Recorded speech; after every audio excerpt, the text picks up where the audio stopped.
워런 버핏. 아마 모르는 분이 없겠죠? 그런데 우리가 그에 대해 알고 있는 가장 유명한 사실이 사실은 거대한 오해라면 어떨까요? 오늘은 바로 그 전설적인 투자자의 진짜 속마음을 한번 들여다보려고 합니다. 자, 흔히들 이렇게 묻죠. 워런 버핏은 대체 어떻게 그렇게 귀신같이 시장 타이밍을 맞추는 걸까? 이게 바로 그를 둘러싼 가장 큰 신화이자 오늘 우리가 제대로 한번 파헤쳐볼 주제입니다. 와, 이 연표 중 보세요. 진짜 입이 떡 벌어지죠. 1969년, 87년, 2000년 시장이 폭삭 무너지기 바로 직전에 싹 빠져나왔다가 1974년에는 또 기가 막히게 바닥에서 다시 들어갔단 말이죠. 이건 뭐 거의 미래를 보고 투자하는 수준 아닌가요? 그런데 과연 그게 사실일까요? 자, 이제부터가 진짜 재밌어집니다. 우리가 지금까지 그럴 것이다라고 굳게 믿어왔던 이 신화에서 한 발짝 벗어나서 버핏이 직접 들려주는 현실 속으로 한번 들어가 보시죠. 이거 보세요. 버핏이 직접 한 말입니다. 우리는 단 한 번도 시장 예측을 근거로 투자 결정을 내린 적이 없다. 네? 방금 전까지 우리가 봤던 그 완벽한 타이밍의 역사는 대체 뭐였을까요?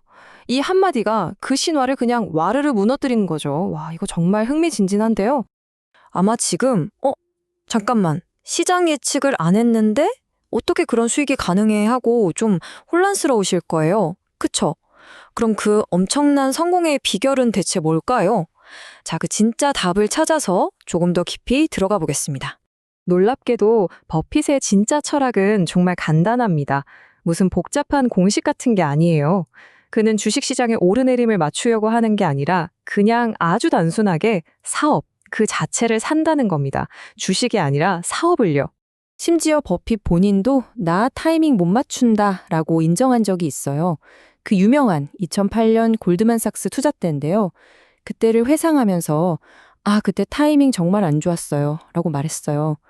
만약 타이밍을 맞출 수 있었다면 적어도 6개월은 더 기다렸을 거라고 했죠. 자, 바로 이 부분이 버핏 철학의 하이라이트입니다. 잘 들어보세요.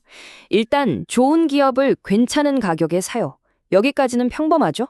그런데 그 다음이 진짜 대박입니다. 자기가 산 주식의 가격이 떨어지길 바란다는 거예요. 네? 왜냐고요? 주가가 싸져야 회사가 자기 주식, 즉 자사주를 더 많이 더 싸게 사들일 수 있으니까요. 그럼 어떻게 되느냐? 회사가 자사주를 사면 전체 주식 수가 줄어들죠? 그럼 가만히 있어도 내 지분율이 저절로 올라가는 거예요. 거의 공짜로요. 와, 이 생각 진짜 대단하지 않나요? 자, 지금까지 버핏의 개인적인 투자 철학을 봤다면 이제 시야를 좀 더 넓혀보죠. 그와 먼거가 금융산업, 이 월스트리트 전체를 어떻게 바라보는지 그들의 날카로운 비판을 한번 들어보겠습니다. 이 말이 핵심을 찌릅니다. 만약 투자 전문가들이 이게 얼마나 간단한 게임인지 솔직하게 말해버리면 자기들 수입의 90%가 날아갈 거다. 이게 바로 버핏이 월스트리트를 꿰뚫어본 통찰이에요. 왜 그렇게 투자를 어렵고 복잡하게 포장하겠어요? 간단하다고 말하는 순간 비싼 수수료를 받을 명분이 사라지니까요. 그래서 버핏이 아주 재미있는 비유를 하나 합니다. 한쪽에는요, 아주 비싼 수수료를 받아가면서 시장이 오를까 내릴까 예측하느라 머리를 쥐어뜯는 월스트리트 전문가가 있어요. 다른 한쪽에는 그냥 원숭이가 한 마리 있습니다. 이 원숭이는 아무 비용도 안 들고 그냥 신문, 주식 시세표에 다트를 휙휙 던져서 종목을 골라요. 자, 여러분이라면 누구에게 돈을 맡기시겠어요? 버핏의 결론은 진짜 충격적입니다. 자기는 원숭이한테 걸겠다는 거예요. 왜냐? 적어도 원숭이는 쓸데없는 수수료를 떼어가지 않고 복잡한 척하면서 투자자를 현혹하지도 않으니까요. 그것만 피해도 훨씬 낫다는 거죠. 아니, 그럼 대체 왜 이렇게 비합리적으로 보이는 월스트리트의 게임이 계속될까요? 다들 바보도 아닐 텐데요. 그 답은 아주 근본적인 곳에 있습니다. 바로 사리사욕, 인간의 이기적인 본성 때문이라는 거죠. 버핏의 단짝, 찰리 먼거의 이 말을 한번 들어보세요. 정말 촌철살인입니다. 투자 자문가한테 찾아가면 이렇게 말한대요. 당신의 빛나는 미래를 위해 일단 5만 달러를 내놓으시죠. 흐흐, 참 이상한 사업이죠. 미래를 팔아서 현재의 돈을 버는 이 구조의 핵심을 정확히 짚어낸 겁니다. 월스트리트의 보상 시스템이 얼마나 기이한지 보여주는 실제 사례가 있습니다. 1991년에 살로몬 브로더스라는 투자은행에서 한 직원이 받은 연봉이 얼마였는지 아세요? 무려 2천만 달러였습니다. 지금 돈도 아니고 91년도에 우리 돈으로 200억이 훌쩍 넘는 돈을 연봉으로 받은 거예요. 그런데 진짜 놀라운 건 이제부터입니다. 그 어마어마한 돈을 받은 직원의 나이가 고작 26살이었습니다. 26이요? 이게 바로 버핏이 꼬집는 월스트리트의 현실인 거죠. 찰리 먼거가 그 이유를 명쾌하게 설명합니다. 펀드 매니저들이 왜 다들 비슷비슷한 데 투자하는 줄 아세요? 혼자 튀는 투자를 했다가 시장보다 성과가 나쁘면 바로 잘리거든요.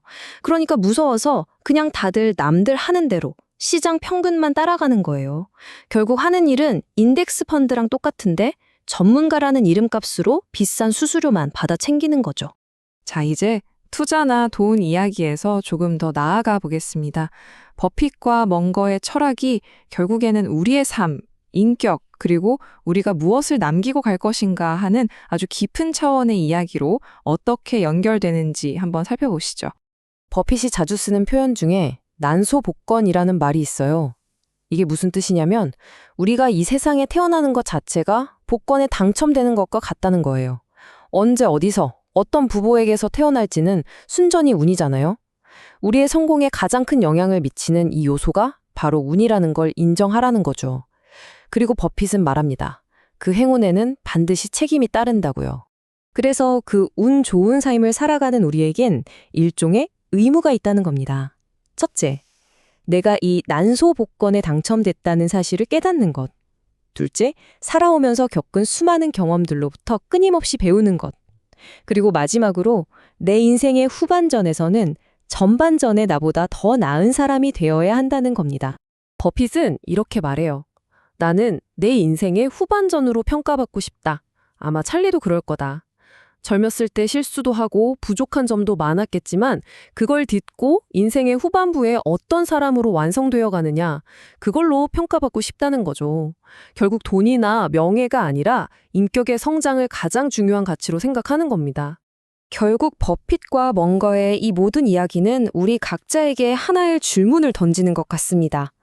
운 좋게 당첨된 여러분의 인생, 그 후반전을 무엇으로 채워 나가시겠습니까? 훗날 어떤 사람으로 기억되고 싶으신가요? 오늘 이야기가 끝나고 이 질문에 대한 답을 한 번쯤 생각해 보시는 건 어떨까요? 그것이야말로 오늘 이야기의 가장 중요한 의미가 아닐까 싶습니다.